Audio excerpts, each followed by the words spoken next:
with Numerologist.com, coming to you today with your October 2013 Oracle reading.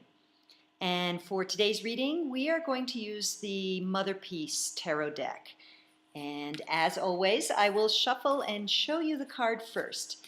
Now, as you can see, obviously, this is a round deck, and if you've been with me for a while, you know I've used this one before. But unlike a regular deck, there's not really a way for me to know which direction it will come up in. Will it be upright or sideways or leaning to the left, leaning to the right, upside down?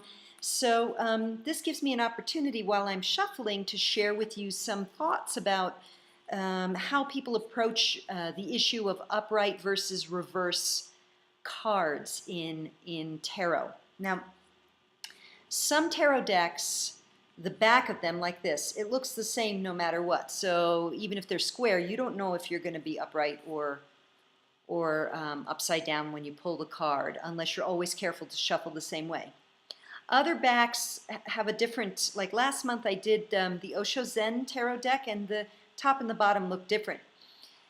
Some people only read upright, and then the idea being that we recognize that the shadow and light, the positive, the negative, the challenge and the opportunity are all available within the symbol of the card. Other people choose to do reverse and upright and just let the cards fall as they may, in which case there are a couple of ways you can look at that. We could look at, some people choose to look at the reverse card as demonstrating more the resistance to that message or the negative aspects of that message, whatever the energy is. Like, let's say it's judgment. Let's say it's the judgment card. If it's reverse, it's indicating things like using poor judgment or not being discerning in your judgments. Another way of perceiving that, some other people use this sort of internal-external approach.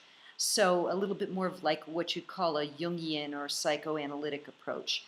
So the reverse would be more like the internal experience or the subconscious experience. So a reverse judgment, therefore, would be that you've got some internal or subconscious blocks to making good judgment, or that you're feeling innerly critical of yourself. And how you interpret really depends on the context of the reading, ultimately. So that's why the tarot cards, to study the tarot and to use them for a long period of time, is really the only way to, and to read for many people, is the only way to really know and use your inner guidance, your intuitive guidance, to know the right way to interpret. So with all of that being said, let's just see what comes up for us, and we'll go from there. So here we go. We're going to pull this card. I'll show you what it is. Okay, so I can see it from here. So that's the actual way. This is the Five of Swords, and you can see it's an upside down. Hi, it's an upside down pentagram, but it came up more reversed. So this is actually in this particular deck. This card is called the Sting card, and it's a sword card, so it represents air and thought. And here's the challenge with this one. When we think a lot of negative thoughts, we sting ourselves. So in the reverse position, you could see it as, let's see, wait, that's the upright, no wait, yeah, that's the reverse. In the reverse, if we were to use the just sort of negative, we would say like you're really making an effort not to sting with your words and your thoughts.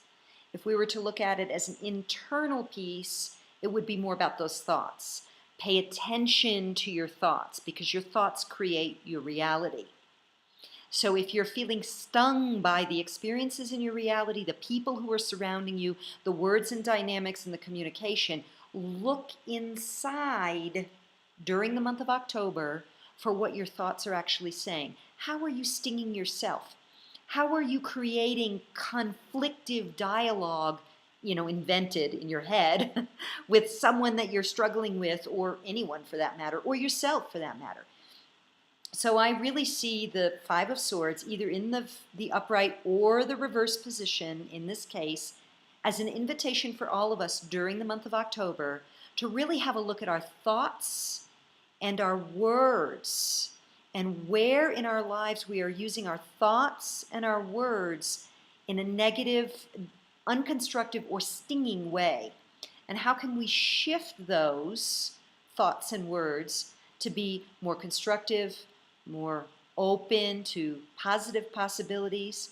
And how can we cut, using the swords, the negative, that chain, it starts in the thoughts and they're going and they're going and they're just rolling out into infinity of negativity.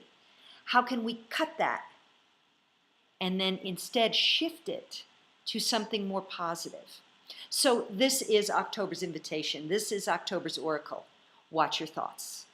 Watch your words. Make a choice for your words and your thoughts to be nurturing and not stinging to yourself or to others. So, on behalf of myself and the entire team, I wish you a beautiful, sweet speaking, sweet thinking, clear thought, clear intention October. Mwah.